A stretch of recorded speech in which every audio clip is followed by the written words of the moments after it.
এক নম্বর ডিউটি কি? ইমানের পরে ইমান ছাড়া আমলের দাম নাই, আবার আমল ছাড়া ইমানের দুইটা লাগবেই। অনেকে আমি তো মুসলিম, নামাজ পড়িনি তো কি হয়েছে, আমার ইমান ঠিক আছে, হয় না? বলে কি না বেশি পণ্ডিত, আরে আমি নামাজ পড়িনি কি হয়েছে, দাড়ি রাখিনি কি হয়েছে, আমার ইমান ঠিক আছে, সব ঠিক আছে, উনি একাই সব বুঝে। তুমি জান্নাতে যাইও, আমার জান্নাত দরকার নাই, বলে না?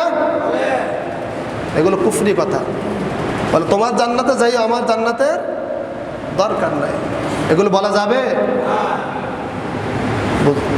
কত বড় খারাপ কথা। অর্থাৎ আল্লাহকে কি করতেছে? ইগনোর করতেছে, লাগবে না আপনার জান্নাত। নাউজুবিল্লাহ বলুন।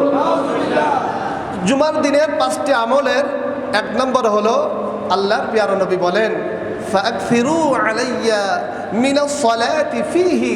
আল্লাহর নবী বলেন, বান্দারে, উম্মত রে, জুমার দিনে আমি নবীর উপরে বেশি বেশি দুরূদ শরীফ পড়ো, বেশি বেশি দুরূদ পড়ো। কে বলছে? নবী বলছে। এই জুমার দিনের 1 নম্বরে ফার্স্ট আমল বেশি। ফাকফিরু শব্দ চয়ন বুঝবেন, আল্লাহ নবী ফাকফিরু, এই আকসার বেশি বেশি। অন্য আমলের ক্ষেত্রে এই যে বেশি বেশি দুরূদ পড়ো এমন কথা অন্য আমলের ব্যাপারে আল্লাহ নবী তেমন বলেন নাই। নামাজের ক্ষেত্রে আল্লাহ নবী এমন বলেন নাই উম্মত বেশি বেশি নামাজ পড়ো। রোজার ক্ষেত্রে বলেন নাই বেশি বেশি রোজা রাখো। অন্য ক্ষেত্রে বলেন নাই বেশি বেশি হজ করো, বেশি বেশি উমরা করো, এমন কথা তেমন বলেন নাই। কিন্তু যখন দুরূদের ব্যাপারে আসছে, আল্লাহ নবী বলেন ফাকফিরু, উম্মত যদি পারো বেশি বেশি আমার উপরে দুরূদ শরীফ পড়ো। আল্লাহ রাব্বুল আলামিন কোরআনুল কারীমের মধ্যে সূরাতুল মুলকের মধ্যে 29 নম্বর পারার প্রথম পৃষ্ঠার মধ্যে আল্লাহ রাব্বুল আলামিন বলেন, আল্লাযী খালাকাল মাউতা ওয়াল হায়াতা লিয়াবলুয়াকুম আইয়ুকুম আহসানু আমালা। আল্লাহু আকবার। আল্লাহ রাব্বুল আলামিন বলেন, আল্লাযী খালাকাল মাউত, নিশ্চয় আল্লাহ রাব্বুল আলামিন খালাকাল মাউতা ওয়াল হায়াতা, আমি আল্লাহ রাব্বুল আলামিন তোমাদের জন্য মৃত্যু সৃষ্টি করেছি, ওয়াল হায়াতা, এবং জীবন সৃষ্টি করেছি। কথা বুঝবেন, আগে বলছেন মৃত্যু, আগে কি বলছেন? আগে বলছেন মৃত্যু সৃষ্টি করেছি, এরপরে বলছেন ওয়াল হায়াতা, তোমাদের জন্য হায়াত সৃষ্টি করেছি, জীবন সৃষ্টি করেছি।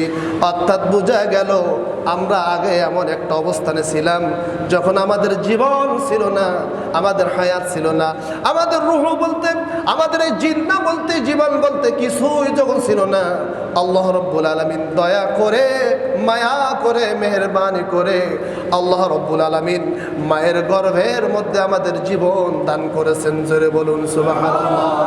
সেই মায়ের কোল থেকে, মায়ের পেট থেকে, মায়ের রেহেম থেকে আল্লাহ রাব্বুল আলামিন আমাদেরকে দুনিয়ায় পাঠিয়েছেন।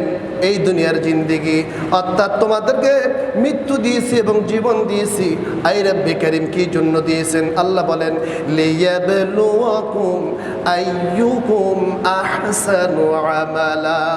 বান্দারে, আমি দেখতে চাই, তোমাদের পরীক্ষা করতে চাই, তোমাদের টেস্ট করতে চাই, তোমাদের মধ্যে দেখতে চাই আইয়ুকুম আহসানু আমালা, তোমাদের মধ্যে সবচেয়ে সুন্দর মতো কে ইবাদত করতে পারে। জোরে বলুন সুবহানাল্লাহ। আল্লাহ কেন আকসারু আমালা বলেন নাই? কথা বুঝবেন, এটাই বোঝানোর জন্য আয়াতটা তেলাওয়াত করেছি। আল্লাহ বলেছেন আহসানু আমালা। কে কয় রাকাত নামাজ পড়বে এটা আমি দেখি না, কয় রাকাত তাহাজ্জুদ পড়েছেন এটা আল্লাহ দেখেন না, কে কয় পারা তেলাওয়াত করেছেন দেখেন না, কে কয়টা সূরা পড়েছেন দেখেন না। আল্লাহ বলেন আহসানু আমালা, কে সুন্দর মতো নামাজ পড়তে পেরেছে। কি সুন্দর মতো কে নামাজ পড়েছেন? নামাজ 2 রাকাত হোক, কিন্তু সুন্দর মতো হোক। আমরা কোয়ালিটি চাই, আমরা কোয়ান্টিটি চাই না, কোয়ালিটি চাই। কি চাই? কোয়ালিটি, কোয়ান্টিটি না। কয় রাকাত পড়েছেন এটা বিষয় নয়। 2 রাকাত যদি নামাজ পড়তে পারেন, নামাজ যদি নামাজ হয়, তেলাওয়াত যদি তেলাওয়াত হয়, সূরা যদি সূরার মতো হয়ে যায়, এই তেলাওয়াত, এই নামাজ, এই সূরা আপনার জন্য আসসালাতু মিফতাহুল জান্নাহ। এই 2 রাকাত নামাজ আপনার জন্য জান্নাতের চাবিকাঠি হয়ে যাবে। কিন্তু নামাজের মতো হতে হবে বাবা। নামাজ পড়ি, তেলাওয়াত পারি না। এখন বলেন তেলাওয়াত ছাড়া নামাজ হয় কি হয় না? আর কথা হয় না। তেলাওয়াত ছাড়া নামাজ হয়? কারণ নামাজের ফরজ হলো তেলাওয়াত করা। বান্দা সারা জিন্দেগি নামাজ পড়ে, কিন্তু যদি বলা হয় বাবা সূরা ফাতিহাটা শোনান, সূরা ফাতিহা 100 জায়গায় ভুল পড়বে। কম বললাম? 100 ভুল ধরতে পারবো। সূরা ফাতিহা পারে না, অথচ তাহাজ্জুদ নামাজ পড়ে।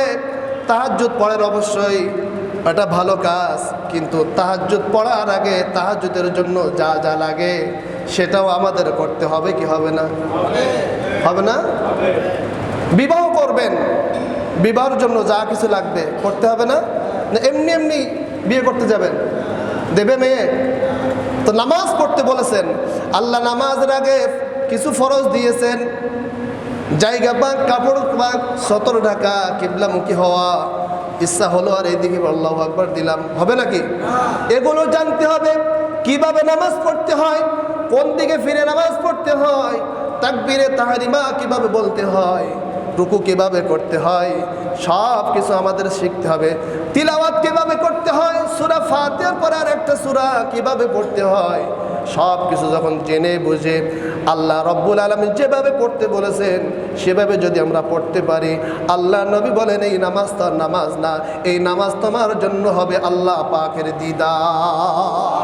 সুবহানাল্লাহ। এজন্য আল্লাহ বলেছেন আহসানু আমালা, সুন্দর করে করো। বেশি বলে নাই, বলছে কি সুন্দর সুন্দর, আহসান, অধিক সুন্দর করে পড়ো। আমরা নামাজের ক্ষেত্রে তাড়াহুড়া করি। কয় রাকাত পড়েছেন? আরো 20 রাকাত পড়বো, 10 রাকাত পড়বো, 5 রাকাত পড়বো না। আপনি 2 রাকাত পড়েন, কিন্তু সুবহান রাব্বিয়াল আযীম, সুবহান রাব্বিয়াল আযীম, সুবহান রাব্বিয়াল আ'লা, এই যে তাসবিহ আমরা কি করি? সুবহানাল্লাহ সুবহানাল্লাহ সুবহানাল্লাহ, এই বলে কি দ্রুত উঠে যায়। দরকার কি? 4 রাকাতের জায়গায় 2 রাকাত পড়ি, কিন্তু আহসান, সুন্দর করে পড়ি। তো জুমার দিনের 1 নম্বর আমল কি? অধিক হারে দুরূদ শরীফ পড়া।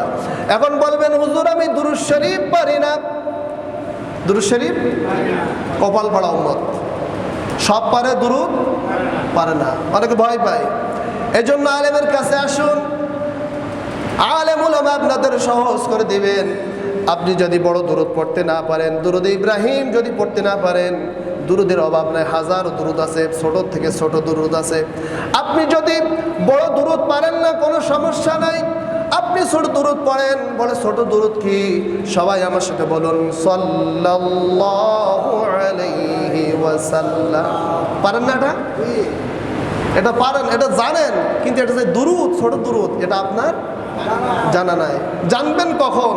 যখন জান্নেওয়ালার কাছে যাবেন, যখন আল্লাহ ওয়ালার কাছে যাবেন, যখন জান্নেওয়ালা একজন আলিম, একজন ইমাম, তার কাছে যখন যাবেন, দেখবেন অটোমেটিক দিন কি হয়ে গেছে? সহজ হয়ে গেছে। অনেকে না জেনে না বুঝে মনে করে না জানে কি কঠিন, কিন্তু আল্লাহ বলেছেন আদ-দীনু ইউসরুন, আদ-দীনু ইউসরুন, দিন হলো সহজ।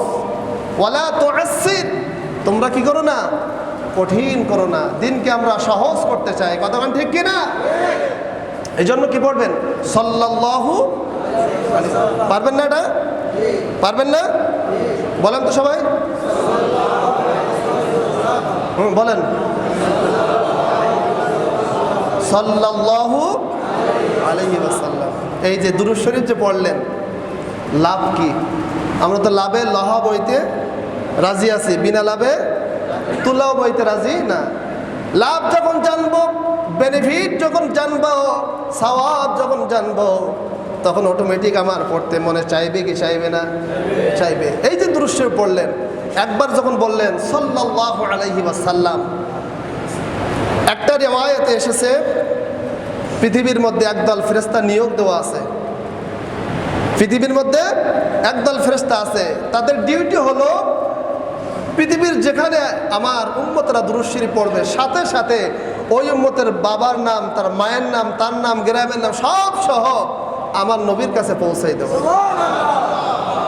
ফেরেশতাদের দেরি লাগে? এটা হলো এক নম্বরে। এই যে একবার বলছেন না সাল্লাল্লাহু আলাইহি ওয়াসাল্লাম, সাথে সাথে লিপিবদ্ধ হয়ে গেছে, ইয়া রাসূলুল্লাহ জুরাইম ওই শাহী জামি মসজিদের মধ্যে বসে অমুকের বেটা অমুক, আব্দুর রহিমের বেটা আব্দুল করিম, আব্দুল্লাহর বেটা আব্দুর রহমান আপনার উপরে দুরূদ শরীফ পড়েছে। কার কাছে গেছে রিপোর্ট? কার কাছে? নবীর কাছে। এতে একটা। নাম্বার 2 হলো আল্লাহ নবী বলেন, আল্লাহ নবী রওজা পাকের মধ্যে, আমরা বলেছিলাম নবীগণ রওজা পাকে জিন্দা। আল্লাহ নবী রওজা শরীফের মধ্যে, রওজাতুল মুবারাকার মধ্যে, রওজা আতহারের মধ্যে একজন ফেরেশতা আছে আল্লাহ নবীর মাথা মোবারক, সের মোবারকের কাছে। সুবহানাল্লাহ বলুন। ওই ফেরেশতার কান মোবারক এত সুন্দর, এত শ্রবণ শক্তি আল্লাহ রাব্বুল আলামিন দিয়ে দিয়েছেন। মাশরিক থেকে মাগরিব পর্যন্ত, শিমাল থেকে জুনুব পর্যন্ত, আসমান থেকে জমিন পর্যন্ত যত যে যেখানে আছে না কেন, ওই ফেরেশতার শ্রবণ শক্তি এত বৃদ্ধি করে দিয়েছেন, সব শুনতে পায়। এই ফেরেশতার কাজ হলো দুনিয়ার মধ্যে যে যেখানে দুরূদ পড়ে না কেন, ওই ফেরেশতা রওজা শরীফ থেকে শুনতে পায়। এই কান আল্লাহ তার শ্রবণ শক্তি বাড়িয়ে দিয়েছেন। এখন বলেন ফেরেশতার দাম বেশি না নবীর দাম বেশি? কথা কয় না। ফেরেশতার পাওয়ার বেশি না নবীর পাওয়ার বেশি? ফেরেশতা যদি রওজা পাক থেকে শুনতে পায়, আমার নবী মনে হয় শুনতে পায় না? পায়? কি কন? ওটার স্তরের উপরে। আল্লাহ সব কিছু দেখে না? আল্লাহ সব জানে না? এখানে 2 জন আছে কে লেগা? কথা কয় না। আছে না? কি